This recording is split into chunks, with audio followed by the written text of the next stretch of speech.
Hello everybody, എല്ലാവർക്കും ഗ്രാമസ്നേഹിയുടെ ഒരു പുതിയ വീഡിയോയിലേക്ക് സ്വാഗതം.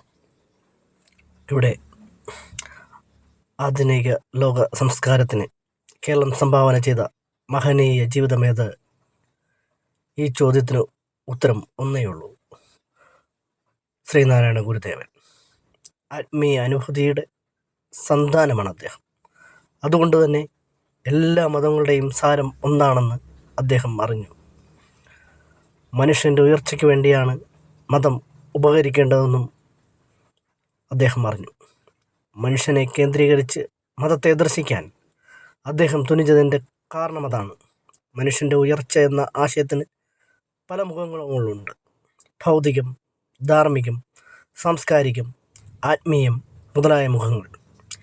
ഇവയിലെല്ലാം ഏകകാലത്ത് ഉണർവും ഉയർച്ചയും ഉണ്ടാവുകയാണ് വേണ്ടത്. അതനുസരിച്ചാണ് മതം. ഏതായാലും മനുഷ്യൻ നന്നായാൽ മതി എന്ന സന്ദേശം ശ്രീനാരായണ ഗുരുദേവൻ മാനവരാശിക്ക് നൽകിയത് വിഭാഗീയതയുടെ ഭ്രാന്ത് മനുഷ്യരെ ഘോരകൃത്യങ്ങൾക്ക് പ്രേരിപ്പിച്ചുകൊണ്ടിരിക്കുന്ന ഈ കാലത്ത് ആ സന്ദേശത്തെ ആശ്രയിക്കാതെ ലോകത്തിന് സമാധാനം കൈവരിക്കാനാകുകയില്ല. കേരളമെന്ന ചെറിയ സംസ്ഥാനത്തിൽ ഒതുങ്ങിയാണ് ജീവിച്ചതെങ്കിലും ശ്രീനാരായണ ഗുരുദേവൻ തൻ്റെ ജീവിതത്തിലും വചനങ്ങളിലും കൂടി അവശേഷിപ്പിച്ചത് ഏത് കാലത്തിനും ഏതു ദേശത്തിനും അനുപേക്ഷണീയമായ സനാതന ദർശനമാണ്. ഭാരതത്തിൻ്റെ പൗരാണിക പുണ്യം അതിൽ ആഴമായി വർദ്ധിക്കുന്നു.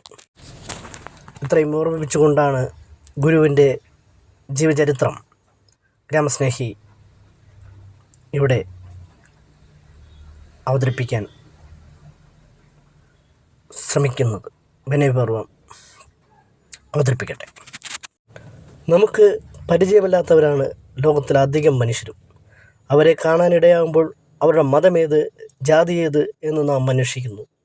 അങ്ങനെ അന്വേഷിക്കുന്നത് എന്തിനാണ്? അതുകൊണ്ട് എന്തെങ്കിലും പ്രയോജനമുണ്ടോ? അവർ മനുഷ്യജാതിയിലുള്ളവരാണെന്ന് കാഴ്ചത്തല്ലേ മനസ്സിലാകുമല്ലോ. മനുഷ്യരെന്ന നിലയിൽ അവരെ മനസ്സിലാക്കാനും സ്നേഹിക്കാനുമല്ലേ നാം പഠിക്കേണ്ടത്? ഇതായിരുന്നു ശ്രീനാരായണ ഗുരുവിൻ്റെ വീക്ഷണം. അതനുസരിച്ച് നോക്കുമ്പോൾ മനുഷ്യരെ ഹിന്ദുക്കൾ, മുസ്ലിങ്ങൾ, ക്രിസ്ത്യാനികൾ, ജൂതന്മാർ എന്നെല്ലാം വേർതിരിച്ച് കാണുന്നത് തെറ്റാണ്. എന്നാൽ നാം ജീവിക്കുന്ന ലോകത്തിൽ മനുഷ്യർ പല മതക്കാരും ജാതിക്കാരുമായി വേർതിരിഞ്ഞാണ് കഴിയുന്നത്. മതത്തിലും ജാതിയിലും പെടാത്തവർ വളരെ വളരെ ചുരുക്കമായിരിക്കാം. ഓരോ മതവിഭാഗവും വിശ്വസിക്കുന്നത് തങ്ങൾ മറ്റു മതക്കാരേക്കാൾ മെച്ചപ്പെട്ടവരാണെന്നാണ്. എന്നാൽ വാസ്തവം എന്താണ്? ഓരോ മതവിഭാഗത്തിലും നല്ല ആളുകളും ചീത്ത ആളുകളുമുണ്ട്. ഒരാളെപ്പറ്റി നല്ല മനുഷ്യൻ എന്ന് നാം പറയുന്നത് അയാളുടെ കർമ്മം നോക്കിയാണ്, മതം നോക്കിയല്ല. അങ്ങനെ നോക്കുന്നതിന് പകരം മതത്തെ അടിസ്ഥാനമാക്കി മനുഷ്യരെ നല്ലതെന്നോ ചീത്തയെന്നോ പറയുന്നത് അബദ്ധമല്ലേ? ആണെന്ന് ആരും സമ്മതിക്കും. അപ്പോൾ ശ്രീനാരായണ ഗുരുവിൻ്റെ മറ്റൊരു സന്ദേശം ആരുടെയും ഓർമ്മയിൽ വരികയും ചെയ്യും. ആ സന്ദേശമാണ്: മതമേതായാലും മനുഷ്യൻ നന്നായാൽ മതി. എങ്ങനെയാണ് മനുഷ്യൻ നന്നാകുന്നത്? മറ്റുള്ളവരെ സഹോദരങ്ങളായി കണക്കാക്കാൻ പഠിക്കുമ്പോഴാണ് ഒരാൾ നല്ലയാളാകുന്നത്. അപ്പോൾ മറ്റുള്ളവർക്ക് ഉപകാരം ചെയ്യാനും അവരെ സഹായിക്കാനും അയാൾ സന്നദ്ധനാകും. ഈ സന്നദ്ധത അയാളെ സേവനത്തിനോ ത്യാഗത്തിനോ പ്രേരിപ്പിക്കും. സ്വന്തം സുഖത്തിനു വേണ്ടി മാത്രം പ്രവർത്തിക്കുന്നതിന് പകരം മറ്റുള്ളവർക്ക് സുഖം കിട്ടുന്നതിന് വേണ്ടി പരിശ്രമിക്കുന്നതിനാണ് സേവനമെന്ന് പറയുന്നത്. സ്വന്തം സുഖം ഉപേക്ഷിച്ചുകൊണ്ട് മറ്റുള്ളവരുടെ ക്ഷേമത്തിന് വേണ്ടി പ്രവർത്തിക്കുന്നതിനെയാണ് ത്യാഗമെന്ന് പറയുന്നത്. ഇതിനെ ഒരാളെ പ്രേരിപ്പിക്കുന്നത് സ്നേഹമാണ്. സ്വന്തം വീട്ടിലുള്ളവരെ മാത്രമല്ല, അയൽവക്കത്തുള്ളവരെയും അകലെയുള്ളവരെയും സഹായിക്കാൻ സ്നേഹം ഏതൊരാളെയും പ്രേരിപ്പിക്കുന്നു. ഇപ്രകാരം സമൂഹത്തിന് വേണ്ടി സേവനമനുഷ്ഠിക്കുവാൻ സന്മനസ്സുള്ളവരെയാണ് നല്ല മനുഷ്യർ എന്ന് പറയുന്നത്. അവരുടെ മതമെന്നോ ജാതിയെന്നോ നാം അന്വേഷിക്കേണ്ടതില്ല. ഈ രീതിയിലുള്ള വീക്ഷണം ജനങ്ങളിൽ വളർത്തിയെടുക്കാനാണ് ശ്രീനാരായണ ഗുരു ജീവിതകാലം മുഴുവനും പരിശ്രമിച്ചത്. ആ പരിശ്രമത്തിന് ഫലമുണ്ടായോ? ഉണ്ടായി. അതുകൊണ്ടാണ് കേരളം ഇന്നത്തെ നിലയിൽ പ്രബുദ്ധതയിലേക്ക് വളർന്നത്. ജാതി മതഭേദം കൂടാതെ എല്ലാവരെയും സമഭാവനയോടെ കാണാനുള്ള കഴിവിനെയാണ് ഇവിടെ പ്രബുദ്ധത എന്നുകൊണ്ട് ഉദ്ദേശിക്കുന്നത്. ശ്രീനാരായണ ഗുരു ഒരു സന്യാസിയായിരുന്നു. എങ്കിലും അദ്ദേഹം സാധാരണ സന്യാസിമാരിൽ നിന്നും വ്യത്യസ്തനായിരുന്നു.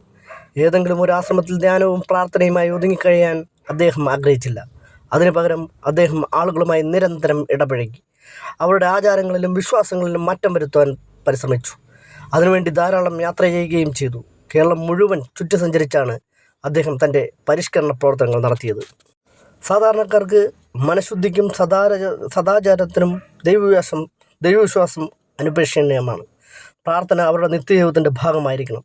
അവരുടെ മനസ്സുകളെ പ്രാർത്ഥന ഉന്നമിപ്പിക്കുന്നു, മറ്റുള്ളവരോട് കരുണ കാട്ടാൻ പ്രേരിപ്പിക്കുന്നു. അതറിഞ്ഞുകൊണ്ട് സ്വാമികൾ എല്ലാ വീടുകളും ചൊല്ലുന്നതിന് വേണ്ടി ഒരു പ്രാർത്ഥന രചിക്കുകയും ചെയ്തു. അതാണ് ദൈവദശകം. ഒരു കാലത്ത് ജാതി മത ഭേദം കൂടാതെ കേരളീയ ഗ്രഹങ്ങളിൽ ഇത് ചൊല്ലിപ്പോന്നു. ആ പ്രാർത്ഥനയാണ്: ദൈവമേ കാത്തുകൊൾകങ്ങ് കൈവിടാതങ്ങ് ഞങ്ങളെ, നാവികൻ നീ ഭവാബ്ദിക്കൊരാവിൻ തോണി നിൻ പദം. ഒന്നൊന്നായി എണ്ണിത്തൊട്ടെണ്ണം പൊരുളടങ്ങിയാൽ നിന്നിടും ദൃക്ക് പോലുള്ള നിന്നില സ്പന്ദമാകണം. അന്നവസ്ത്രാദി മുട്ടാതെ തന്നു രക്ഷിച്ചു ഞങ്ങളെ, ധന്യരാക്കുന്നു നീയൊന്നു തന്നെ ഞങ്ങൾക്ക് തമ്പുരാൻ. ആഴിയും തിരയും കാറ്റും ആഴവും പോലെ ഞങ്ങളും മായയും നിൻ മഹിമയും നീയുമെന്നും ഉള്ളിലാകണം. നീയല്ലോ സൃഷ്ടിയും സ്രഷ്ടാവായതും സൃഷ്ടിജാലവും നീയല്ലോ ദൈവമേ സൃഷ്ടിക്കുള്ള സാമഗ്രിയായതും.